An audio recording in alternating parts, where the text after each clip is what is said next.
You are now finished with the charging station for the time being. Now it's time to lay the wire so that the mower doesn't fall into the pond or take off on its own or the like, and so that it can always find its station. There is a boundary and guide wire as well as fastening pegs. Stake out the mowing area with the boundary wire. As soon as the mower comes close to the wire, it gets a signal from it. Then it turns and continues mowing in another direction. The other wire, the guide wire, shows the robot the way to the charging station when the battery is empty. However, the guide wire can be used to specifically guide the robot into certain areas in the garden. Before you really get started laying the wire, there's something quite important. The guide and boundary wires have to be connected at a location at the other end of the garden. In my case, it will be here. The boundary wire comes first. Start with the charging station. Secure it with 50 centimeters of additional wire so that everything fits at the end.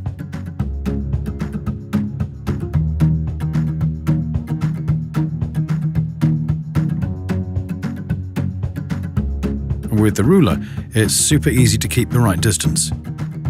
Use 35 centimeters in front of solid walls so that the mower doesn't bump into it when it turns.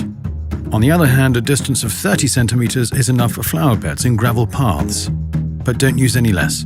Otherwise, the mower might drive over the edge and get stuck. In addition, it's important for the flower bed or gravel path to be at the same level or lower than the mowing surface. Otherwise, the blades may be damaged. 10 centimeters is sufficient for paths or flagstones and so on. You see, the mower currently turns around on the path and cuts the grass right to the edge. If the path or flagstones are actually placed in the grass, then you can simply let the robot drive over it. Once again, keep 35 centimeters away from the pond and also protect it with a 15 centimeter high barrier.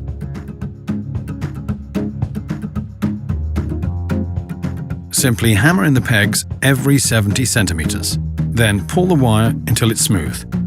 Secure the wire additionally on the uneven places. The wire really has to lie directly and flat on the ground so that the mower doesn't break anything when it drives over it. You can also bury the wire up to 20 centimeters deep in the ground. In any case, the grass will soon grow over it. Also surround individual obstacles. When laying the wire to an obstacle, don't hammer in the peg completely. That way, you can secure the wire with the same peg on the return path. Oh yeah, when going around an obstacle, start with the side from where the wire comes. This is important so that the wire is not crossed over. That shouldn't happen under any circumstances, otherwise there will be trouble later on. Use the same pegs on the return path. The start and the end of the circle should be as close as possible to each other. Then the signals from the wire cancel each other out. Otherwise, the mower would perceive the wire at the position as a boundary and not mow over it. The mower recognizes quite a bit, even without a boundary. If it bumps into something, it simply turns around. If the tree has visible roots, then it might happen that the mower gets snagged or gets stuck on them. At the end, at the place where you plan to connect the boundary and guide wires, there is one thing you shouldn't forget. Lay a 10 centimeter loop.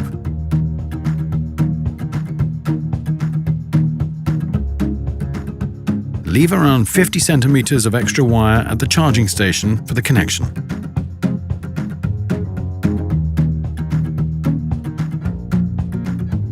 The guide wire comes after the boundary wire. With it, you can specifically direct the mower to the remote areas of the garden, and it shows the mower the way back to the charging station when the timer gives the command or the battery is empty. Here are a few tips in advance. Lay the wire diagonally on slopes so that the mower can mow there optimally as well. And also so that you can safely guide the robotic mower to secluded areas. You then set the remote starting points along the guide wire. That way, the robotic mower knows how often it has to mow remote areas in the garden. So, right from the start. First of all, thread the wire in the designated channel under the ground plate and lead it straight out by at least 1 meter.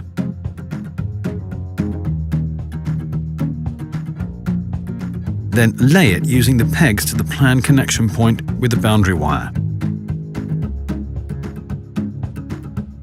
At places where it is narrow and the mower orientates itself by the guide wire when passing through, make sure that the guide wire is 20 centimeters away from the boundary wire on the left when looking from the charging station, and at least 40 centimeters on the right.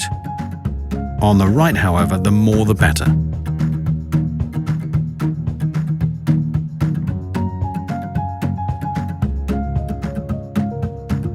At the connection point, cut the guide wire and then cut the previously laid boundary wire on the loop.